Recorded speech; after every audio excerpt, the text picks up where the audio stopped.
Você fala do legislativo, do executivo, e lembrando do último governo, no começo, principalmente, do nosso último governo, que foi com o Bolsonaro, a gente tinha um executivo legislativo bem distante ali. Eles eram quase que ferrenhamente inimigos, né, declarados. Sim. Nessa hora eu entendo total a participação do judiciário. Né, porque o judiciário vem para tirar essa aresta. Se tem um problema entre esses dois poderes, vamos a gente como um terceiro poder apaziguar isso. Né? Para isso seriam 3. Mas no final, eu não via mais essa dificuldade entre legislativo e executivo. Meio que eles conseguiram se alinhar no processo. Sim. E o judiciário continuou com a mesma atividade, se não maior atividade. Vamos colocar assim. Quando o Bolsonaro fez a campanha lá em 2018, ele falava mal do Congresso o tempo todo. Tudo. Né? Falava mal do Centrão, aqui tem aquela música lá do General, se gritar, pega Centrão, pega ladrão, uma coisa assim. Ele falava mal, tá? Tem vídeo do Eduardo Bolsonaro, falava mal de todo mundo. Você via que, embora tenha feito parte do Poder Legislativo por 28 anos, ele se vendia como aquele candidato fora do sistema. Exato, né? Ele se vendia completamente. E ele se vende até hoje, tá? E isso aqui a gente tem que parabenizar. Ele tem uma capacidade de se vender muito bem. Ele tem uma capacidade de comunicação que poucos no Brasil têm. De comunicação, pô. Ele é teflon, bicho. Qualquer coisa que você joga nele não prega. Ele não é culpado de nada. Eu não tô falando que ele tem uma boa oratória. Porque ele calado ele fica um pouco melhor. Não, mas eu não tô falando que ele tem uma boa oratória. Tô falando no sentido de que ele consegue se comunicar com o seu público. Sim. Isso é indiscutível. Isso aqui eu acho que ele é um dos maiores que o Brasil tem. E o outro vai ser o Lula. Que por isso que essa eleição foi tão polarizada, né? Sim. Mas enfim. Então lá em 2018 ele tinha muito essa situação de bater em todo mundo. Você vai ter ali no ano 2019 que ele vai começar a arrumar encrenca com o poder legislativo o tempo todo, né?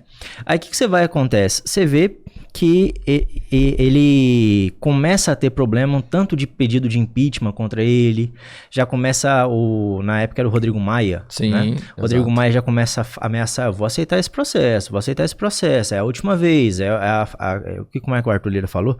Tô apertando o botão amarelo. O que ele faz? Ele começa a se aliar ao poder legislativo. Como que ele se alia ao poder legislativo? Ele basicamente compra o Centrão.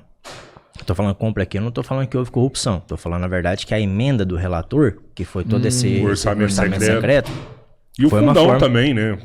Foi uma forma de ter o Congresso do lado dele, né? A partir do momento que tem um Congresso do lado dele, aqui você já não vai ter mais o Congresso como inimigo. Aqui ele muda a sua estratégia. Só que o Bolsonaro, ele tinha uma estratégia de comunicação que ele precisa manter a base dele o tempo todo excitada. Né, excitada, oriçada. Eu preciso o tempo todo. Eu preciso arrumar um inimigo. E aí quem passou a ser o inimigo do Bolsonaro? O próprio STF.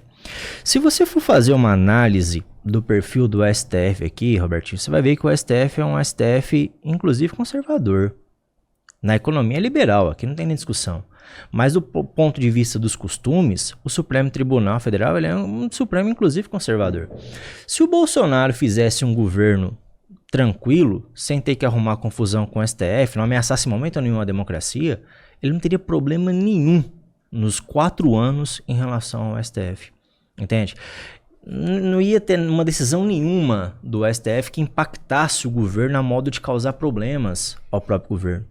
A questão, eu vejo que é muito mais como uma estratégia política, no sentido de manter a base inflada, porque eu preciso de um inimigo, entre aspas, tá? Para manter a minha base inflada, do que de fato uma questão que efetivamente aconteceu. Entende? Um problema que efetivamente iria. Total. É moinho de vento, é arrumar um inimigo imaginário para ter minha base excitada. Então, de fato, no início ele tinha mais a confusão com o próprio Congresso Nacional, depois ele resolveu o problema com o Congresso Nacional, a partir de agora você não tinha mais risco de impeachment, porque você tinha um orçamento secreto, você tinha todo o Congresso na sua mão, e ele conseguiu fazer isso, aí você vai precisar arrumar outro, né? Tanto é que ele chegou a pedir pedido de impeachment contra o Barroso e contra o Alexandre de Moraes. Entende? Eu acho que foi só um dos dois, ele ameaçou os dois, enfim. Chegou a pedir processo de impeachment. Pra que isso? Pra manter a base excitada. Então agora você tem que o Alexandre de Moraes, ele é o inimigo número 1 do bolsonarismo, o que não permitiu com que ele ganhe as eleições, inclusive falou lá em estado de defesa, né? Aquele documento que foi achado lá pelo GLO. Torres, E ao mesmo tempo o problema com o Congresso ele acabou resolvendo. Cara, mas aí você me mostrou uma... Eu não tinha passado, assim, eu não tinha percebido essa... O que você não percebeu, Martinho? Essa parte de que, na verdade, ele tratou realmente como um inimigo no primeiro momento legislativo. Claro, isso aí tá E resolveu, e depois ele criou um outro inimigo. Então o problema não foi executivo e legislativo, foi sempre o executivo. Né? Entendendo nessa visão que você passa pra gente. Perfeito. E o pano de fundo, contra um, ele contra outro. E o pano de fundo nisso tudo, ele sempre vai trazer alguns argumentos de matriz ideológica, né? Vai falar um tal de marxismo cultural, que eu nem sei falar o que seria isso na verdade, né? Marxismo cultural, vai falar também de comunismo no Brasil, tudo isso. Mas aí todo o inimigo dele vai jogando essa pecha. Daqui um pouco você vai ter gente de direita, por exemplo, que é marxista, né? Já tem, né? O Alckmin. O Alckmin comunista, tá? Porra.